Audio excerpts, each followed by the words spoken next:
प्रिय भक्तगणों, आज अश्विन महीने की कृष्ण पक्ष की एकादशी तिथि है। आज के दिन इंद्रा एकादशी का व्रत किया जाता है। अश्विन महीने की इस एकादशी तिथि को पितृ एकादशी के नाम से भी जाना जाता है। इस दिन पितरों के नाम से श्राद्ध कर्म किया जाता है। पद्म पुराण के अनुसार जो भी मनुष्य इंद्रा एकादशी का व्रत रखता है और अपने पितरों के निमित्त तर्पण करता है, उस मनुष्य को अपार पुण्य की प्राप्ति होती है। साथ ही इंद्रा एकादशी या पितृ एकादशी के व्रत के प्रभाव से पितरों को मोक्ष की प्राप्ति होती है। प्रिय भक्तगणों, पितृ एकादशी के दिन पितृ एकादशी के व्रत कथा को सुन लेने मात्र से ही जन्मों जन्मों के पितृदोष से भी मुक्ति मिल जाती है। तो आज के इस वीडियो में मैं आपको पितृ एकादशी या इंद्रा एकादशी के व्रत कथा को सुनाने जा रही हूँ।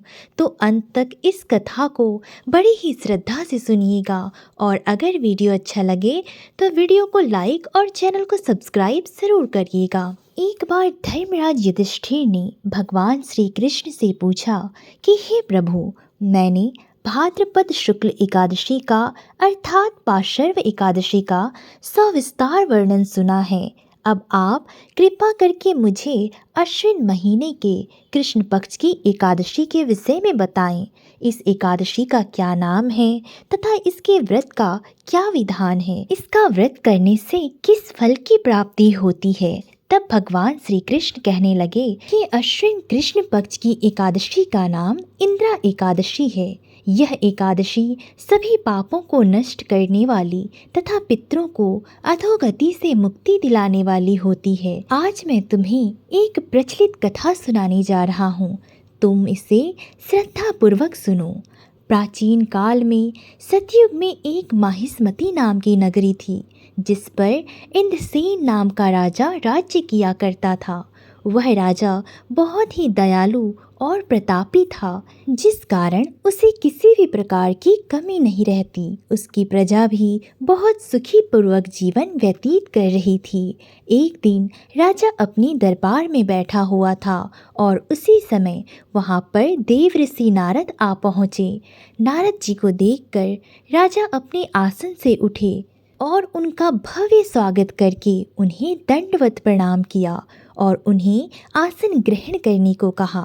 इसके बाद देव ऋषि नारद जी ने राजा इंद्रसेन से कहा कि हे राजन, आपके राज्य में सभी सुख भोग रहे हैं। प्रजा को किसी भी प्रकार का कोई कष्ट या दुख नहीं है। मैं आपकी इस उदारता को देखकर अति प्रसन्न हुआ हूँ। नारद जी की बात सुनकर राजा ने कहा कि हे प्रभु, ये सब तो आपकी ही कृपा है जो मेरे राज्य में हर प्राणी सुख भोग रहा है। इसके बाद राजा इंद्रसेन ने महर्षि नारद जी से उनके यहाँ पर आने का कारण पूछा और कहा कि बताएं कि मैं आपकी क्या सेवा कर सकता हूँ जिससे आप प्रसन्न हो जाएं। तब राजा की बात सुनकर नारद जी बोले कि हे राजन, मैं एक बार यमलोक गया हुआ था तो मैंने वहाँ देखा कि आपके पिताजी वहाँ पर बैठे हुए थे। हे राजन, आपके पिता भी आपकी ही तरह बहुत ही ज्ञानी और धर्मात्मा थे, किंतु एकादशी का व्रत नहीं करने के कारण मरणोपरांत उन्हें यमलोक जाना पड़ा, जिस कारण वे बहुत दुखी हैं।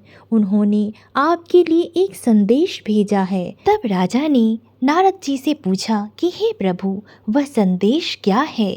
तब देवर्षि नारद ने कहा कि आपके पिता ने कहा है कि हे देवर्षि, आप मेरे पुत्र इंद्रसेन, जो इस समय पृथ्वी पर माहिष्मती नाम की नगरी का राजा है, उसके पास जाइए और उन्हें कहिए कि मैंने पूर्व जन्म में कुछ बुरे कर्म किए हैं जिससे मुझे यह लोक मिला है।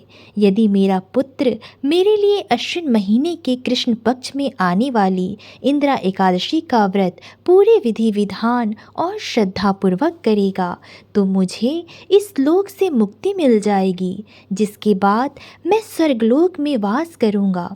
यह सुनकर राजा ने देव ऋषि नारद से पूछा कि हे प्रभु, कृपा करके आप मुझे इस इंदिरा एकादशी का व्रत का विधान बताएं, जिससे मेरे पिताजी को स्वर्गलोक प्राप्त हो। तब नारद जी ने कहा कि इस व्रत के लिए तुम दशमी के दिन से ही प्रातः जल्दी उठकर स्नान आदि करके मुक्त हो जाओ। किसी नदी पर अपने पितरों के नाम का तर्पण और श्राद्ध करो और रात्रि को पृथ्वी पर ही शयन करो। इसके बाद एकादशी वाले दिन प्रातः काल जल्दी उठकर सूर्य भगवान को जल अर्पित करना। एक लोटे में जल, धूप, दीप, पुष्प आदि डालकर भगवान विष्णु जी को चढ़ाना और इस व्रत का संकल्प लेना कि मैं आज पूरे दिन व्रत का निराहार करूँगा और सभी भोगों का त्याग करूँगा।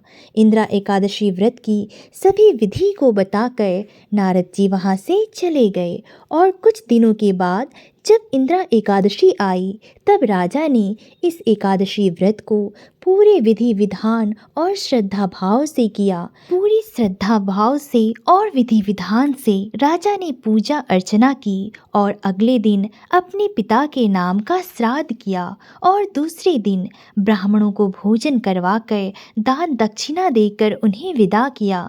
इसके बाद स्वयं भोजन करके अपने व्रत का पारण किया। राजा इंद्रसेन के इंदिरा एकादशी के व्रत के प्रभाव से उसके पिता को यमलोक से मुक्ति मिल गई और वे सदा के लिए स्वर्ग चले गए। हे युधिष्ठिर, यह एकादशी का व्रत बहुत ही महत्वपूर्ण है। इस एकादशी के व्रत का महात्म्य मैंने तुमसे कहा है।